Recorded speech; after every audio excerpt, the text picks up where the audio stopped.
Salve omnes, and welcome to the fifth video on the prose literature, the last section of the Caesar.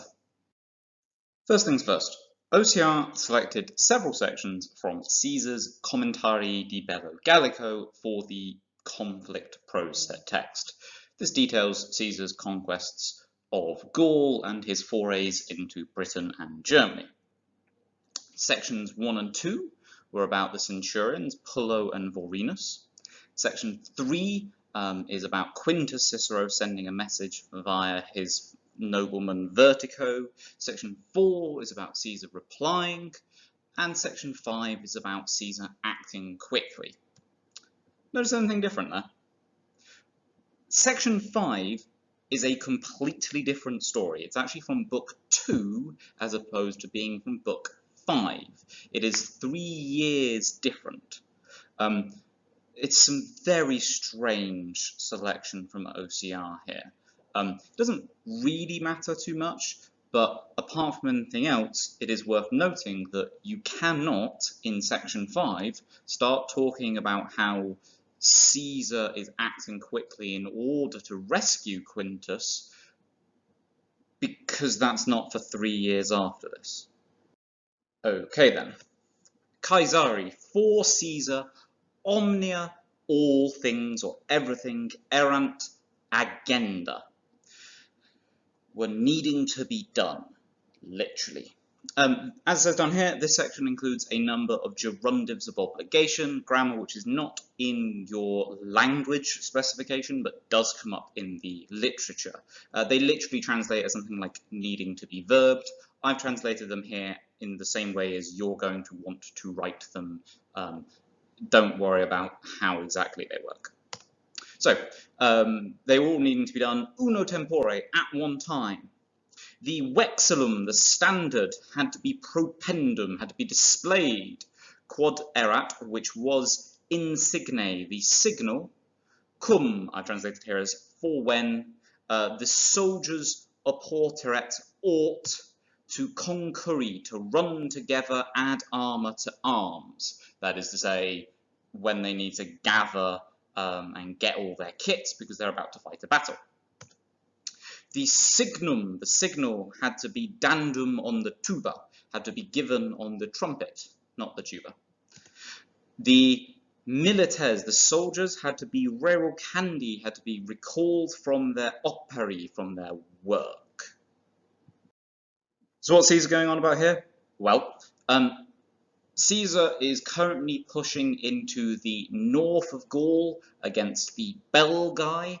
The Belgae forces had recently lost a different battle because the Romans had set up a strong fortified position on the hill, and the Belgae had been forced to retreat because they couldn't attack them and it was costing them food and resources to stay there. So Caesar's army is now marching into the territory, and they are doing the normal Roman thing, which is setting up camps. So you can see up here from this lovely depiction from the Kings and Generals video, link up here, like the Romans are setting up their camp on the top of the hill. However, the Belgae are also attacking the Romans, and they spot the Romans and have rushed across the river in order to attack them.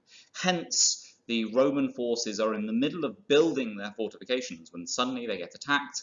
They have to drop what they're doing and get into battle quite quickly. Chunk 2 continues directly on. Those who, qui, had processerant, had advanced Paulo Longius, a little bit further, Longius being a comparative adverb. Causa, for the sake of petendi ageris, of seeking materials, i.e. trees to chop down to build the stakes that would go around their camp. They had to be arcescendi, they had to be summoned. The acies, the battle line, had to be instruendo, drawn up. The soldiers had to be cohortandi, had to be encouraged. After all, they're suddenly being attacked. Very standard for words of encouragement to go out from their generals to make sure they don't run away. Not that Roman soldiers tend to do that very often. The signum had to be dandum. Notice the repetition here. We already had this phrase that the signal had to be given on the trumpet. Caesar's now emphasizing the signal had to be given again, or different signals. They had a lot of signals. The brevitas of the temporis and the incursus of the hostium. So the brevity of the time and the attack of the enemy was impediabat, a magnum partum, a great part of quarum rerum, of which events, literally, of these events. That is to say that the Romans are mid-building camp and suddenly have to form battle lines, a lot going on, and they are so pressured for time because they can see the enemy running at them that this is really making it very difficult to do. So in theory, they would have had up a proper Roman marching camp. Every night, and it would take 3 to 4 hours every night, after marching 20 plus miles each day, they would have to set up one of these hostile camps.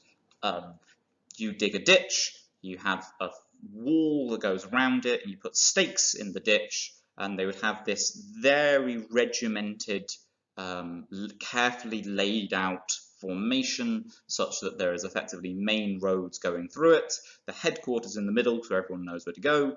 It's a pretty good fortification and would make it very tricky for people to ambush Roman camps in the middle of the night.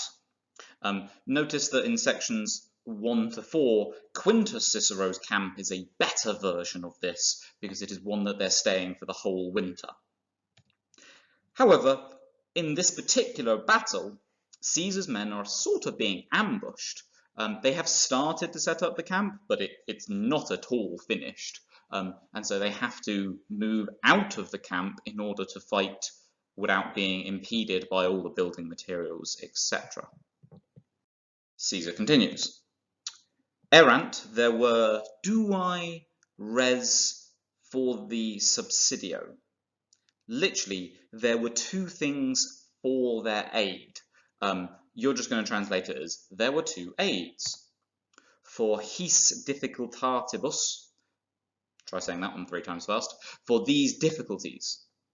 The scientia atque usus, the knowledge and experience, the familiarity of the soldiers, quod because excatati, trained or exercised by superioribus proelis, by previous battles. You may look at the word superior and think that means better. It means previous because if you were reading from the top to the bottom of a scroll, for example, the thing that was higher came previously.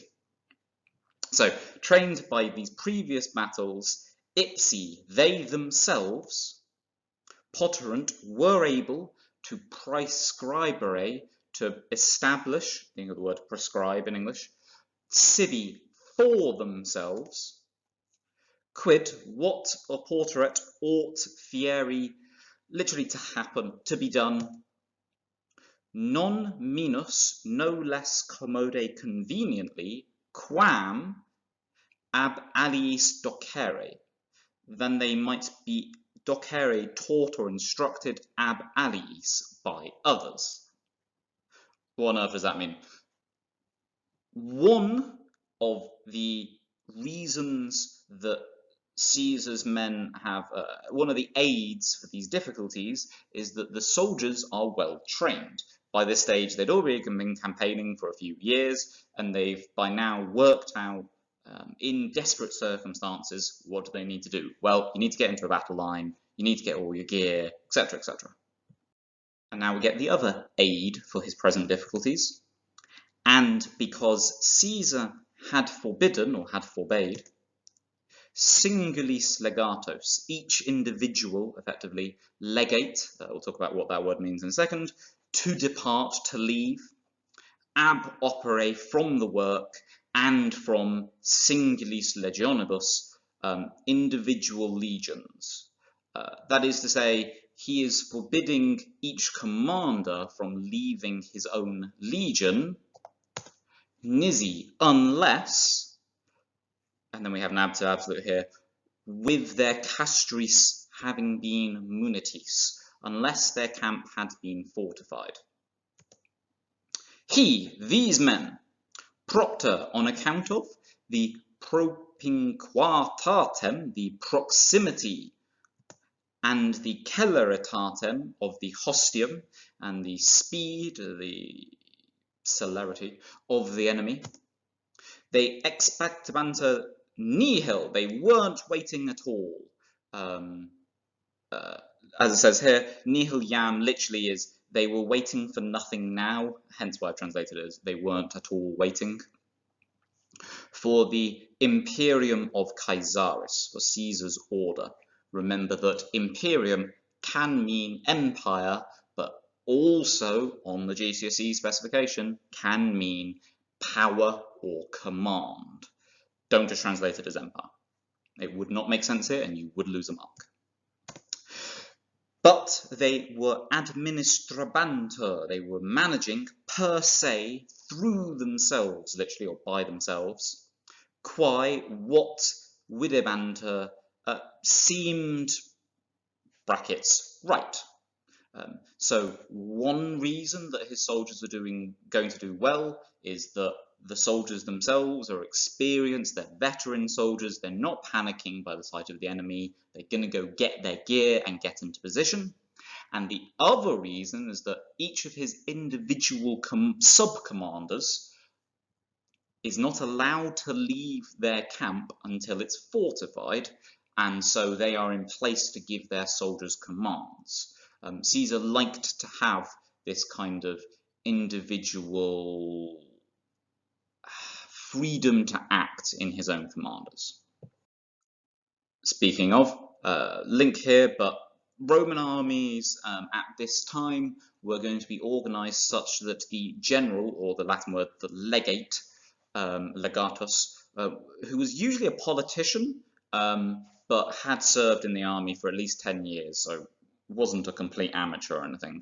But that legate isn't necessarily a proper career soldier, but they have a lot of centurions and the senior tribune and junior tribunes to help him out. In particular, the centurions, who could actually get all the way up to the point of senior centurions commanding the army if his legate was away. This centurion would be known as the primus pilus, the first file. If they see the enemy coming, they're not waiting around for the legate to tell them what to do. They're getting the soldiers into gear, and woe betide any legionary who doesn't move fast enough. The centurion absolutely would just start beating his men until they move faster. And so here we have section 5. It sort of fits as the continuation of sections 1 to 4. Sections 1 to 4 has Caesar's men under the command of Quintus Cicero being penned in a difficult siege, waiting for Caesar to come arrive, and he has to march very quickly to come rescue them. So it kind of fits, but it's, again, worth noting this does not follow along chronologically at all. However, again, if we're thinking, we can notice how Caesar's choice of vocabulary and language structure emphasizes his swiftness of command, and also how good a commander he is, in the sense that his soldiers are trained to react quickly and decisively, as are his generals. Always remember, who is Caesar writing for? Right. Hope that helps. Thank you very much.